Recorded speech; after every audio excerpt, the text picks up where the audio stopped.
नमस्कार, शरयूज किचनमध्ये तुम्हा सगळ्यांचं स्वागत आहे। शरयूज किचनमध्ये आपण सगळ्यांच्या मागणीवरून पिकलेल्या आंब्याचे पदार्थ करतोय। तर काल आपण मँगो डिलाइट बघितलं, तर आज आपण बघणार आहे मँगो फिरणी। त्यासाठी काय काय घटक पदार्थ लागणार आहे ते बघूया।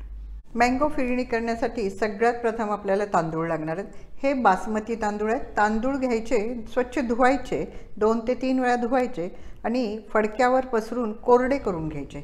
असे मस्त कोरडे करून घ्यायचे, हवे म्हणजे सावलीला सुकवायचे। एक 2-3 तास सुकवले की असे छान कोरडे होतात आणि नंतर त्याचा हा मिक्सरमधून रवा काढून घ्यायचा आहे। असा हा छान रवा बारीक तयार होतो। त्याचबरोबर आपल्याला पिस्त्याचे आणि बदामाचे काप लागणार आहेत, साजूक तूप लागणार आहे, साखर लागणार आहे, पिकलेल्या आंब्याचे काप लागणार आहेत, दूध लागणार आहे। हे निरसं दूध घेतलेलं आहे मी, त्यामुळे त्याला टेस्ट खूप छान येणार आहे। आणि हा पूर्ण पिकलेल्या आंब्याचा नुसता पल्प काढून घेतलेला आहे। आता आपण पुढची कृती करायला घेऊया। आपण एका पॅनमध्ये जेवढं दूध आहे त्याच्या दुप्पट पाणी घालून हे दूध तापायला ठेवायचे, म्हणजे उकळी आणायची। आपण दूध आणि पाणी दोन्ही मिक्स करून असं उकळी आणून घ्यायचं आणि हे झाकून ठेवायचं। आपल्याला हे गरम वापरायचं आहे। आपण दुसऱ्या पॅनमध्ये साजूक तूप गरम करायला घ्यायचं आहे। मी सगळ्याचं प्रमाण तुम्हाला डिस्क्रिप्शन बॉक्समध्ये देते। आपलं साजूक तूप गरम झालं की त्यामध्ये आपण जो आपण तांदळाचा रवा करून ठेवलेला आहे त्याची पिठी घालणार आहोत। सगळ्याचं प्रमाण अगदी तंतोतंत पाळा, म्हणजे आपली फिरणी खूप छान होणार आहे। आपला असा रव्याचा तांदळाचा जो रवा आपण करून घेतलेला आहे आणि तुपावर भाजलेला आहे, तो असा छान गुलाबीसर भाजून घ्यायचा आहे। आणि हा भाजून झाला की त्यामध्ये जे उकळलेलं आपण दूध आणि पाणी आहे ते घालायचं आहे।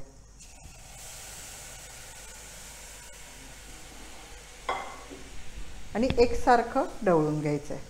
हे चांगलं शिजलं पाहिजे, चांगलं घट्ट आलं पाहिजे, शिजून आटून घट्ट आलं पाहिजे। कारण आपण जे दूध आहे ते निरसं वापरलेलं आहे, त्यामुळं त्याचा छान स्वाद आटला की ह्या फिरणीमध्ये उतरणार आहे। आपण रवा काढलेला आहे, भाजलेला आहे छानपैकी, तो असा शिजण्यासाठी झाकून ठेवूया। एक 5 मिनिटं झाकून ठेवायचं आहे आणि मग त्यामध्ये बाकीचे इन्ग्रेडियंट घालायचे।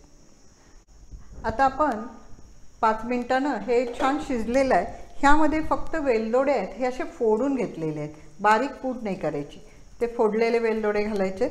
कुठल्याही गोड पदार्थात किंचित मीठ घालायचं, त्यांनी स्वाद छान येणार आहे। आणि चवीनुसार साखर घालायची, कारण तुमचा आंबा कितपत गोड आहे त्याच्यावर तुम्ही साखरेचं प्रमाण ठरवा।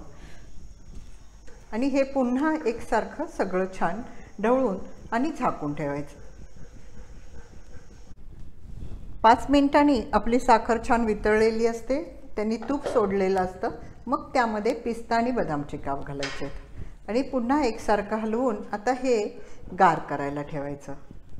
हे सगळे गार झाल्यानंतर त्यामध्ये आपण जो मँगोचा पल्प आहे तो ॲड करणार आहोत।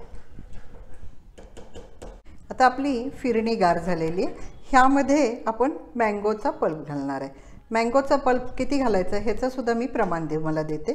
त्या प्युअर मँगोचा पल्प घालायचा, म्हणजे त्यामध्ये पाणी वगैरे अजिबात काय घालायचं नाही। पूर्ण मँगोचा गाठीसकट पल्प घालायचा आहे आणि खूप छान एकसारखं हलवून घ्यायचं।